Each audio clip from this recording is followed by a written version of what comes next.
So Ben, I've done you a service. Have you? Since we're talking about different versions and different versions and interpretations of Thor, I've done you an incredible service, and I've wasted my own time by watching 1998's The Incredible Hulk Returns. Oh, I'm so sorry. So that you had to do that. To be fair, are you right? Okay? I'm fine.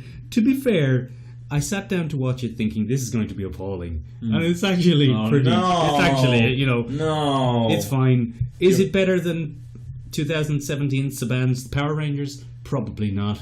Really? No, probably not. But it's fine. So remember, it's a TV movie. Doesn't pass the scale then. Apparently the highest rated TV movie of all time up to that point. Like the Hulk TV show had been off the air for a few years. And this was its comeback. And so I'm just going to... I have a slideshow. I have a little slideshow for you. So we you know the story of the Hulk. Everyone knows the Hulk. We're not getting into the Hulk. So the Hulk is trying to cure himself, and as he's about to turn on the machine to cure himself, he's interrupted by a man he used to know, a Dr. Donald Blake. And Dr. Donald Blake seems in this version to be a bit of a cad, a bit of a scoundrel, a bit of a bounder. Oh, really? Yeah, and it's when I knew you, this is my banner voice, when I knew you, you were always up to no good. What trouble have you got yourself into now? Classic. So 80s banter? 1988. 1988. So Donald Blake tells him that, you know how I've always been interested in Viking culture, eh? Oh, a sly wry nod. So I joined a group of amateur archaeologists, and we went to the wild north. The wild north? Yeah, the wild north with the amateur archaeologists, aka grave robbers. But anyway, so he goes to the north. Well, he kind of goes to the north. They use stock footage of tents. I've prepared a little slideshow for you. Please, have at. So here he is. This will be in the video version. By the way, if you're not watching the video version, it's probably worth rolling your eyeballs over it every now and then. It's quite helpful because we do go off in tangents, and it helps to have visual representation. Visual is how we say it around here, but I'm going to say visual because it's funnier. So we do ramble quite a bit. That's going to pop up in a minute. But anyway, he's sporting one of the best stunt beards you've ever seen. It's just bits of beard glued onto this guy's face. So anyway, he finds a tomb. Okay, look at that stunt beard. Wow. So he finds this tomb, and he's compelled to enter the tomb by a mysterious force. And he goes in out of compulsion, and he sees some runes. And he knows he shouldn't read the Viking runes. But somehow he can read them, even though he shouldn't be able to. And he reads the story of a warrior king. A warrior king called Thor. And this warrior king was condemned never to enter Valhalla for his crime of arrogance. Right? It's not really Thor, is it? I don't like that. So he finds the hammer. It's a terrible looking hammer. It's not your classic Mjolnir. I'd love to see it. It's real bad. Is it like when you buy in a hardware store? Like, I think they might have. They probably made one, but there it is. There, look. Here's Donald. My God, it's terrible. It's like a mallet. Yeah, it's just it's a lump hammer. It's a lump hammer with some etched runes on it. So the strange thing in this movie, he looks terrible. The strange thing in this version of Thor is a completely separate guy. Okay, and he's summoned by Donald Blake. Donald Blake puts two hands on the hammer and screams, "Odin!" And then Thor appears. Thank God Mick has done all this work. So the guy who plays Donald Blake, he's this weird. I don't think he ever did anything really particularly famous. He's this weird knockoff James Spader type. It's like, God. I've got the hammer, and when it summons this Thor guy, and that's my James Spader. It's not great. And Bruce Banner says, why don't you use this power of summoning this Thor to do something good? And this is one of the best lines in the entire movie. Knockoff James Spader says, this is the 80s. I don't even know what a good cause is anymore. Ooh, right? So social commentary coming from the most unlikely of sources. So Thor in this, he doesn't seem to be a god.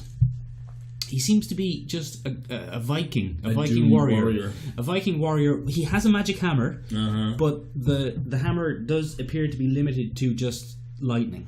Okay. He can throw it, but it doesn't return to him. So it's one. I picked this little picture here because it's probably the saddest scene in the whole movie.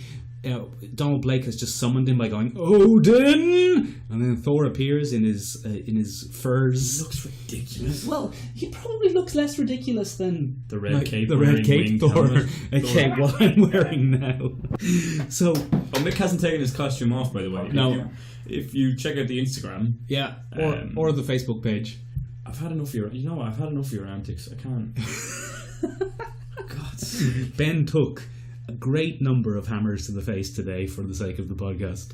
I just like you guys a lot. I want you to like me too. So just give it a like. So anyway, after he shouts Odin and summons Thor, he very offhandedly has to hand the hammer to him. And Thor kind of stands there, one hand on his hip, like, "Come on, give me the hammer, give me the hammer." Oh, it's just. Oh, so wait, Donald Blake doesn't even transfer. He just summons. He just summons him, and he has. Thor has been cursed by Odin that he has to do heroic deeds. And Odin before he'll be allowed to enter Valhalla. And Odin, like Hercules. Yeah, in a sense.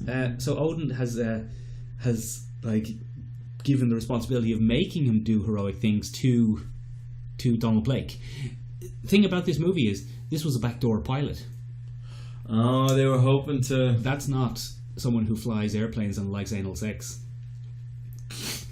That's when they do a TV show that they hope will become a pilot for another TV show. Like Supernatural's ill-fated spin-off in New Orleans. Did they do that? I never saw that. Supernatural had... Okay, so I have recently been watching Supernatural due to the episode with the gods in it. And in a very quick segue, just to wish it along.